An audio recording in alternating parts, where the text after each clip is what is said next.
Dale Carnegie అనే ప్రఖ్యాత American personality development writer రాసిన how to win friends and influence people అనే self help పుస్తకంలోని మరికొన్ని విషయాలను ఈ వీడియోలో తెలుసుకుందాము. How to make people like you instantly. మిమ్ములను ప్రజలు తక్షణమే ఇష్టపడేటట్లుగా చేయడం ఎలా? ఎవరైనా మిమ్ములను చూచిన వెంటనే ఇష్టపడాలంటే ఎదుటి వారిలో నిజంగా అభినందించే క్వాలిటీస్ ఏమైనా ఉంటే ముఖస్తుతి కోసం కాకుండా జెన్యూన్ గా వారిని అభినందించండి. అనగా చిన్నపాటి పొగడ్తను ఉపయోగించాలి. ప్రతి ఒక్కరికి కూడా అందరూ తనను గుర్తించాలని, ఇంపార్టెన్స్ ఇవ్వాలని కోరుకుంటారు. అన్ని మత గ్రంథాలు కూడా ఎదుటి వారికి తగిన ప్రాధాన్యత ఇవ్వడం వలననే మనకు వారు తగిన ప్రాధాన్యత ఇస్తారని తెలియజేశాయి. యేసు ప్రభు ఇలా అన్నారు, do unto others as you would have others do unto you. ఇది ఒక గోల్డెన్ రూల్. దీని ప్రకారము ప్రతి వ్యక్తి తాను ఎలాంటి గౌరవం, గుర్తింపు, దయను ఇతరుల నుండి కోరుకుంటాడో అదే విధంగా ఇతరులను గౌరవించాలి. నిన్ను వలె నీ పొరుగువారిని ప్రేమించుము అని కూడా చెప్పవచ్చు. అలా చేసినచో మనల్ని వారు వెంటనే ఫ్రెండ్షిప్ చేయడానికి ఆసక్తి చూపిస్తారు. మీకు శత్రువులు లేకుండా ఉండాలంటే ఏమి చేయాలి? మనం ఎంత గొప్పవారమైనా మన మాటలు ఎదుటివారు వినడానికి ఆసక్తి చూపరు. వారి గొప్పతనం గురించి వారు మనతో మాట్లాడటానికే ఉత్సాహం చూపుతారు. ఎప్పుడైతే మనం వారి మాటలపై శ్రద్ధ పెట్టి వినమో వారు మనలను వారి మిత్రులుగా కంటే శత్రువులుగా భావిస్తారు. అలాగే మన ఇరుగు పొరుగు వారు మనకంటే తక్కువ స్థాయి వారు అయినా వారి ముందు మన రిచ్నెస్ ను ప్రదర్శించకుండా వారి యొక్క మంచితనాన్ని, వారికి ఉన్న వస్తువులను, వాహనాలను మనం మెచ్చుకోవాలి. లేనిచో వారు మనలను శత్రువులుగా భావిస్తారు. మనం ఎదుటివారి గౌరవ మర్యాదలు భంగం కలుగకుండా చూసుకోవాలి. నలుగురిలో వారిని చిన్నబుచ్చుకోకుండా మాట్లాడాలి. ఎదుటివారు ఒక్కొక్కసారి మనం చేసిన పనిని వారు చేసినట్లు చెప్పుకుంటుంటారు. దాని వలన మీకు ఏ నష్టం ఉండదు.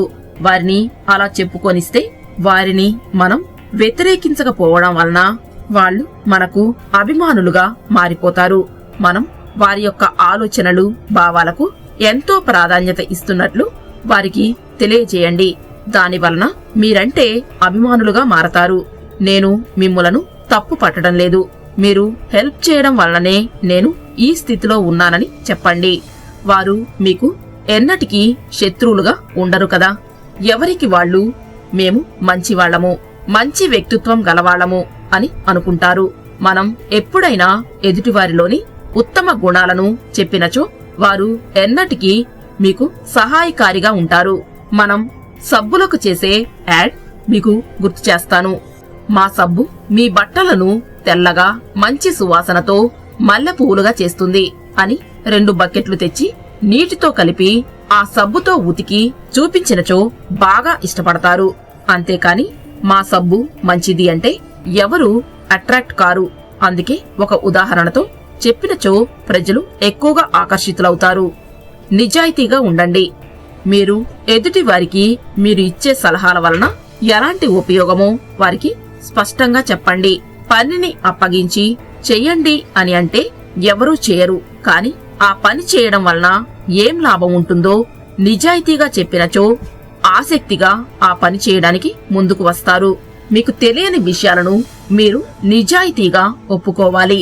Honest is the best policy. నిజాయితీగా ఉంటే ఎప్పటికైనా ఇతరులు మిమ్మలను చేతకాని వారైనా ఇష్టపడతారు.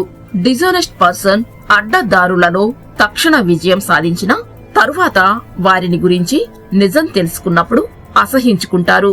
మనం ఎదుటి వారి గురించి చెప్పినచో గంటల తరబడి వినడానికి ఆసక్తి చూపుతారు. కాని మీ గురించి చెప్పడం ప్రారంభించగానే నిమిషం కూడా ఓపిగ్గా వినరు. If you are wrong, admit it quickly and empathetically. మీరు ఒకవేళ తప్పుగా ప్రవర్తించినా, మాట్లాడినా బేషరతుగా, అర్థవంతంగా, మనస్ఫూర్తిగా ఎదుటివారికి క్షమాపణ చెప్తే భవిష్యత్తులో వారితో మీ సంబంధాలు బలపడతాయి. లేనిచో అన్ని దారులు మూసుకుపోతాయి. Make other people say yes. Socrates method. మనం ఎదుటి వారితో మనం చెప్పిన విషయానికి వెంటనే ఎస్ ఎస్ అని చెప్పించడం ఒక కళ. అందుకే మొదటిగా ఎవరితోనైనా మాట్లాడేటప్పుడు వారు మనతో ఏకీభవించే విషయాలని మొదటిగా మాట్లాడాలి. ఆ తరువాత చివరిలో వారి మూడ్ను బట్టి మనతో విభేదించే విషయాలను గురించి అడగాలి. ఉదాహరణకు మీరు వారిని మొదటగా ఈ రోజు వాతావరణం బాగా ఉంది కదా అని అడిగితే ఎస్ అంటారు. ఎందుకంటే ఆల్రెడీ మీకు వాతావరణం ప్లెజెంట్ గా ఉన్నది ఆ సంగతి వారు ఒప్పుకొనక తప్పదు కదా. సోక్రటీస్ ప్రపంచ ప్రఖ్యాతిగాంచిన గ్రీక్ ఫిలాసఫర్. అతను తన క్వశ్చనరైజ్ తో ఎందరినో ప్రభావితం చేశారు. అతను ఎల్లప్పుడూ ఎదుటి వారిని నేరుగా తప్పు అని చెప్పలేదు. తన పద్ధతిలో ఎదుటి వారిని అనేక ఎసెస్ తో కూడిన జవాబులు వచ్చే విధంగా మొదట ప్రశ్నలు సంధించేవాడు. జవాబులు చెప్పేవారు ఎస్ ఎస్ అని చెప్పే ఒరవడిలో చివరకు నో అని చెప్పే సందర్భంలో కూడా అదే స్పీడ్ లో ఎస్ ఎస్ అని చెప్పేవారు. అందువలన మనం ఎదుటి వ్యక్తిని ఏదైనా విషయంలో ఒప్పించాలంటే వారిని ముందుగా ఎస్ ఎస్ అనే జవాబులు వచ్చే ప్రశ్నలని మొదట అడగాలి.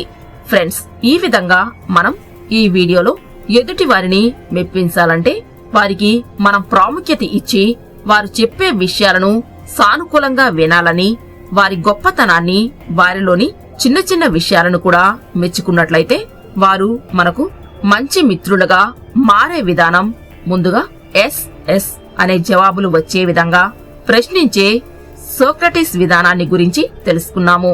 ఈ వీడియో మీకు నచ్చినట్లయితే ఈ వీడియోని లైక్ చేసి మీ ఫ్రెండ్స్ కి షేర్ చేయండి. అలాగే మా SVR పాజిటివ్ వైబ్స్ అనే యూట్యూబ్ ఛానల్ ను సబ్స్క్రైబ్ చేసుకోండి. Thank you for watching.